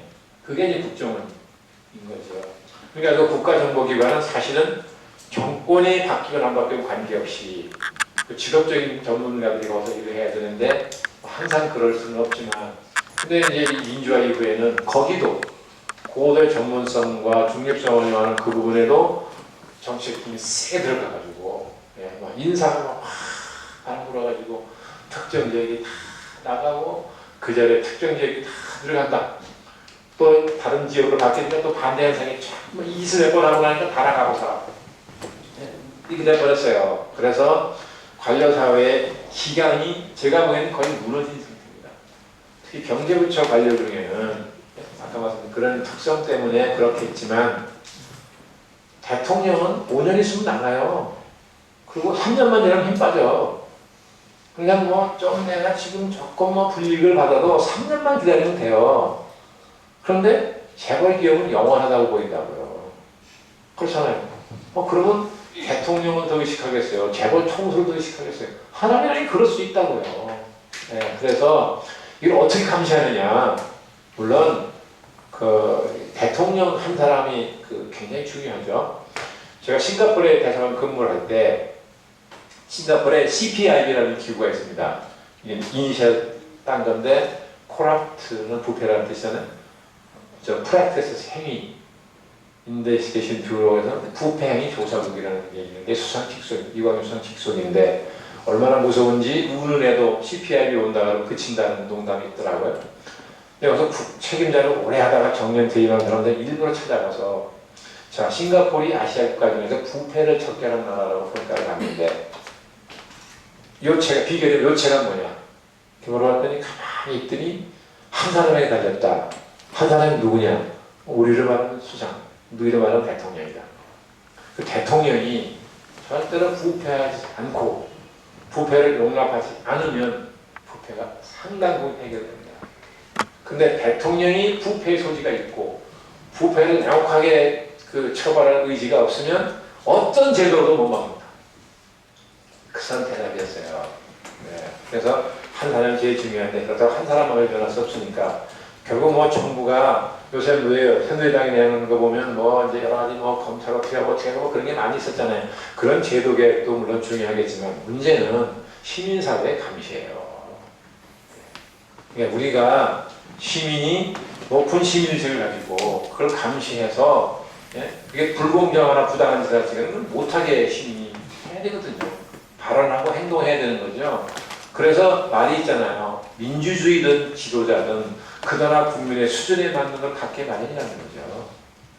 그래서 제가 보기에는 우리가 장기적으로 가장 중요하게 해야 될 게 민주시민 교육이에요. 민주시민 교육. 그런 거는 뭐 제도적으로 독일 같은 나라는 제일 잘 돼 있죠. 있는데 우리나라는 거의 없다시피 하고. 그러니까 이제 이런데 이 저녁 시간에 이런데 오시는 분들은 어떻게 보면 한심한 분들인데, 네. 근데 어쨌든 이런 분들이 과연 남다른 의식이 있어야 이렇게 오실 거 아니겠어요. 어쨌든. 네. 그러니까 이런 민주시민 교육이 제도화되기 전까지는 여기 오신 분들 같은 분들이 주변 사람한테 그죠? 그런 시민의식을 갖도록 계속 계모하실 필요가 있습니다. 이러면 안 된다, 이렇게 해야 된다. 그렇게 하셔서 외향이가 없는 것 같아서 굉장히 크거든요. 네. 그래서 그런 책임을 다시 생각을 여기 오셨겠지만 어쨌든 평소에 제가 느끼기에는 달리 뾰족한 방법이 없습니다. 아무리 마음이 조급해도 결국 교육으로 돌아갈 수밖에 없다는 생각을 번번이 하는데요. 네. 그래서 장기적으로는 그런 것도 하고 단기적으로 또 급한 단기적인 대응을 해나가야 되겠죠. 같이 해서 한편으로 사람 기르는 거 굉장히 또 열심히 해야 되고요.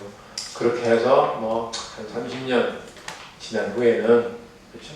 우리나라가 지금하고는 전혀 다른 모습을 볼 수 있지 않을까. 그런데 어쨌든 그 과정에서 우리 김대호 소장 같은 분이 굉장히 좋은 자극제예요. 네. 아니 정말 그래요. 저는 뭐 앞에 있다고 생각하면 뭐 이렇게 아부하는 게 아니라 아부에 같은 거 줄 거는 뭐 있어요. 정말이에요. 그러니까 되게 누구나 뭐 돈나 나이 좀 먹은 사람이나 뭐 정치인들은 되게 사고가 딱 굳어 있어요. 그렇죠. 그 굳어 있는 사고를 좀 깨줘야 되거든요. 네. 아주 화석처럼 굳은 사람이 어떻게 할 수 없겠지만 그런 역할을 하는 데는 우리 김대호 소장이 가지고 계신 그런 그 창의적인 시각, 참 신선하고 또 그거를 아주 정교한 논리, 아주 핵심을 딱 짚어서 앞으로 보니까 참 어디서 그렇게 자료를 많이 모으고 분석을 하셨는지 참 탁월하던데요.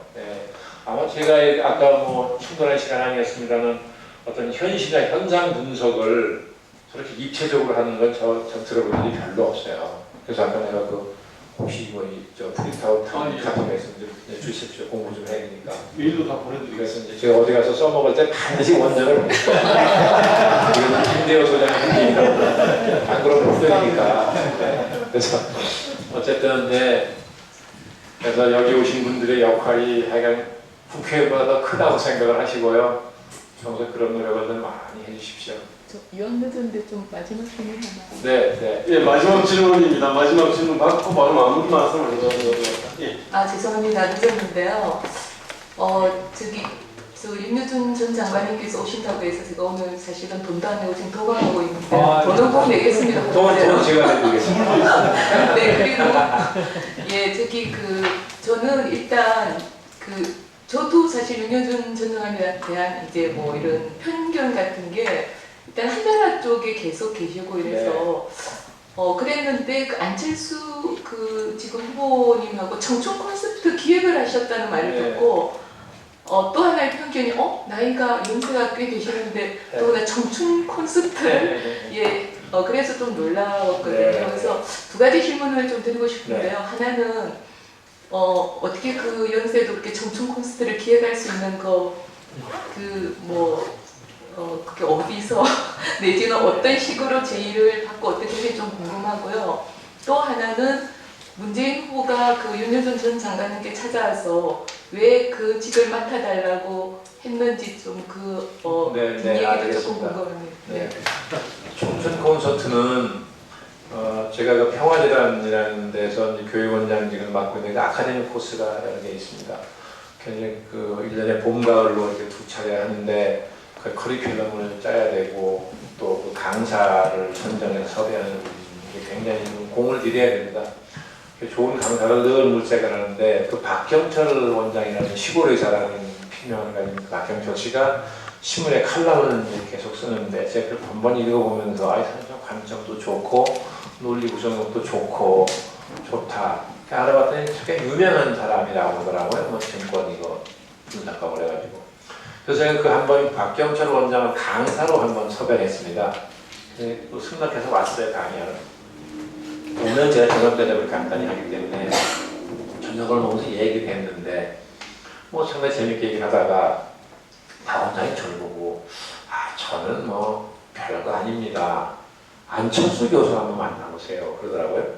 안철수 교수는 자기하고는 레벨이 다른 사람이래요. 네, 그러니까 안철수 교수를 만나보시라. 그래서 이제 좋다. 그래서 안 교수를 만나서 한 40분 강사해달라고 했더니 왔어요. 얘기를 이제 하는 과정에서 그 두 사람이 그 지방대학을 찾아가서 그 캠퍼스 안에서 대학생들한테 아무리 현실이 어려워도 포기하지 마라, 힘내라, 이렇게 위로를 하는 그런 얘기를 했다는 거죠. 그래서 내가 그 바쁜 사람들이 자기 시간과 자기 돈을 내서 찾아가서 이렇게 그 학생들을 위로했다는 것만 해도 정말 대단한 일이다. 제가 이렇게 생각을 하면서 그러면 그것을 꼭 캠퍼스 안에 가서 대학생만 상대로 꼭 그래야만 되냐? 그랬더니 그런 건 아니라는 거예요. 그러면 대학을 졸업한 사람도 비슷한 연배고 지금 많은 어려움을 겪고 있으니까 그런 대학교 캠퍼스가 아닌 밖에 나와서 그런 사람까지를 포함해서 그냥 청년을 대상으로 그런 걸 하면 좋지 않느냐. 그러면서 한 발 더 나가서 단순한 위로와 격려에서 그치는 것이 아니라 한국 사회의 구조적인 문제점이 뭔지 같은 것도 좀 설명해주고 이러면서 자기가 처한 상황을 좀 분석할 수 있는 그런 힘도 좀 갖게 해주는 게 좋지 않는가 이런 얘기를 했더니 너무 좋은 의견인데 우리들은 그 준비 능력이 없어서 못합니다 그래요. 그래서 그러면 우리가 대신 준비해주면 하겠느냐 하겠더니 그럼 하겠다고. 그러더니 평화재단에서 이제 회의를 했죠. 해서 이런 게 있는데 어떡하느냐. 그랬더니 다 준비를 하자. 그래서 이제 그 기획회의를 했죠. 해서 이제 인구 30만 이상 도시로 다 돌자. 여러 가지 회의에서 결정을 했습니다. 저 혼자 계획한 건 아니고요. 예. 그래서 시작되는데 이 전체 명칭을 뭐라고 하느냐 하는 것은 우리가 학생들한테 이제 공모를 하자고 했습니다. 그래서 우리 평화재단이 대학생 쪽이 있기 때문에 학생들을 보고 명칭을 좀 정해달라고 했죠. 그랬더니 몇 개가 올라왔는데 그 중에 저희가 보기에 제일 좋은 게 청춘 콘서트라는 게 제일 좋아서 그걸 채택해가지고 이제 전체 전국을 보는데 그런 이제 토크쇼를 청춘 콘서트라고 이름 붙인 겁니다. 그래서 제가 의식이 젊어서 그렇게 정한 건 아니고 그렇게 된 것이고요. 문재인 후보는 저를 만나서 여러 가지 2시간 동안 대화를 나눈 끝에 이제 그런 국민통합 관련 일을 해달라고 해서 제가 이것도 완곡히 사양을 했더니 그분이 하는 말이 평소에 뭐 장관님이 쓰신 글도 많이 봤고 책도 봤는데 그 나라 걱정을 그렇게 많이 하시던데 그 평소에 나라 걱정을 많이 하는 분이 아니 국민통합 일 좀 해달라는데 이것도 안 하냐 약간 합의적으로 이렇게 말해보니까 좀 한다고 해서 입장이 좀 궁색한 게 됐어요. 그래서 그렇다고 승낙하기는 좀 그렇고 그래서 그냥 또 그거에 대한 예의도 있어야 되고 그래서 좀 그렇게까지 말씀을 하시면 좀 고민을 좀 해보겠습니다. 이제 그러고 해줬습니다. 그런데 딱 그러고 난 직후부터는 그 후보의 아주 측근인 전직 국회의원 한 분이 와서 안 가요. 모셔오라고 했다고. 네. 그래서 결국은 그 다음날 제가 아침 같이 먹은 날이 월요일인데 화요일날 또 저녁까지 붙들어서 같이 먹었어요. 그래서 하습시 한 9시 반인가 제가 졌다고 뭐 참 그러면 한번 해보죠 뭐 그냥 제가 그랬어요. 근데 저는 그렇게 할 때까지도 무슨 문재인 후보가 당선 가능성이 얼마나 있냐 없냐는 건 다냐고 생각조차 안 했고요. 예. 왜냐하면 사람이라는 게 이게 내가 해야 할 일이냐 아니냐 내가 할 수 있는 일이냐 아니냐는 게 중요하지 이걸 해서 나한테 무슨 이득이 돌아오냐 손해가 돌아오냐 따지면 전 그건 정말 떳하지 못한 태도라고 생각하고 사는 사람이라서 손해가 온다 생각하더라도 해야 될 일은 해야 된다고 저는 생각하고 살았습니다. 그래서 저는 이거 따져본 일이 없고 그리고 또 뭐 제가 거기를 가서 뭘 한다는 게 뭐 그게 대단한 일이 아니잖아요. 아이고 그런데 무슨 발표가 나가니까 막 온 세상에 난리가 나서 막 생겨가지고 저 지금 왜 이러냐 그랬다고요. 나 같은 사람이 어디 가서 뭘 한들 이게 사회적인 문제가 되는 거예요. 네. 아니 오늘 방송에 나갔더니 그 앵커가 뭐라고 하냐면 뭐라더라 싸이가 인터넷을 완전히 도배하고 있는 시점에 제가 검색 순위가 1위였다는 거예요. 싸이를 누르고 하루 동안 그것도 하루지만 네. 그렇게 방송 생방송한테 그렇게 말을 해요.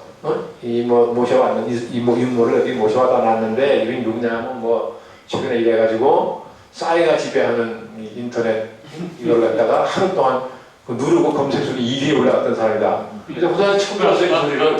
저는 평소도 검색 잘 안 하거든요. 네. 아니 그럴 만큼 전체적 사회가 그런 예외란 관심 보였나? 정말 전 생각 안 했어요. 네. 그렇다고 생각했으면 조금 신중했을지 모르겠어요. 네. 아니 제가 막 당황스럽고 놀랄 만큼 한편 생각하면 내가 그렇게 유명한 사람이야? 내가 무슨 강호동도 아니고 위에서기도 아닌데 네. 야 이런 거 나가볼 걸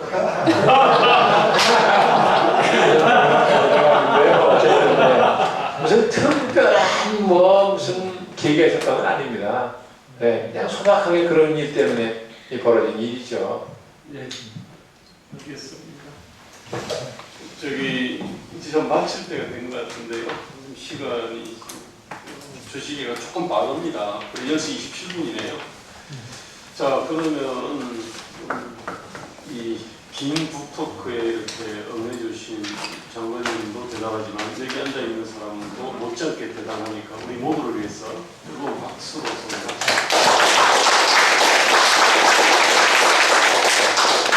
귀한 자리에 불러줘서 감사합니다.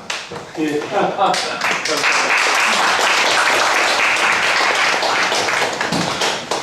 잠깐만 사진 찍으려고요. 장관님 오셨으니까 사진 찍은 사람 이쪽으로 나오십시오. 차에 혹시 없으신 분 제가 차 한번 사왔으니까 이쪽 와서 구매하시면 됩니다. 그걸 사라고? 책 한 권 제가 사왔어요. 얼마야? 이게 22,000원이거든요. 근데 한 권밖에 없어요 제가. 한 권밖에 없나? 한 권 제 거고 2만 2,000원? 예.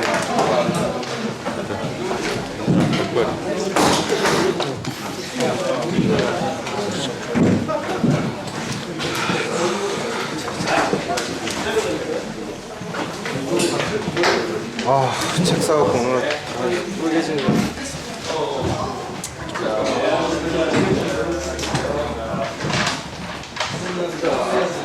제가 그거 씻는 거 아니었나?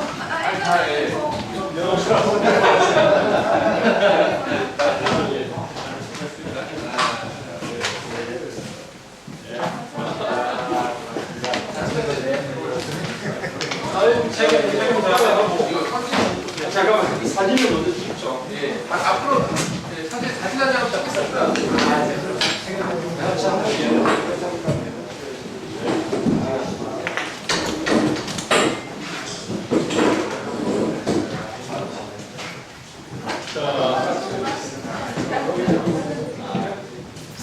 사진 찍으신 분들 다 나오시죠 그냥. 기왕이면 책 들고 찍는 겁니다.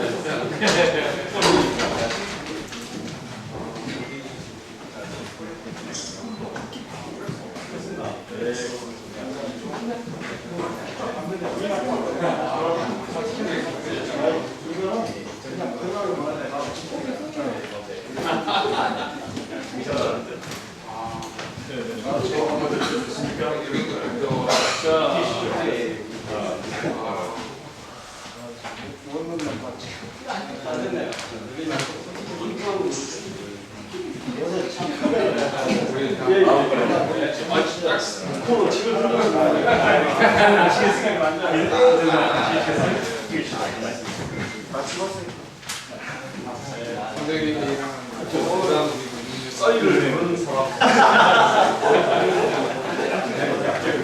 사이를 내는 사람. 좀 뒤에 가서 찍어주자.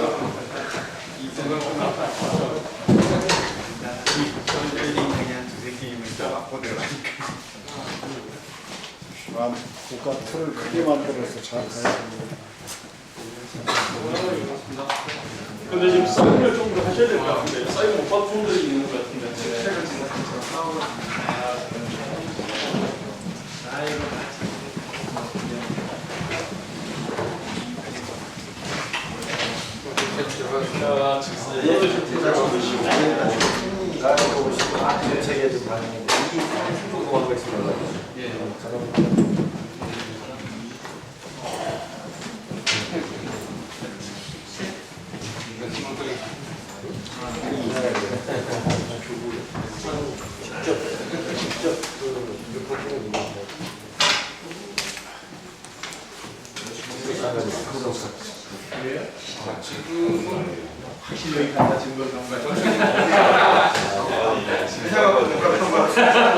이제 사인한 사람들이 줄서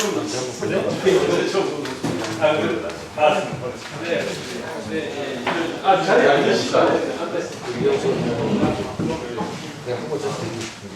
자, 주호 씨. 자,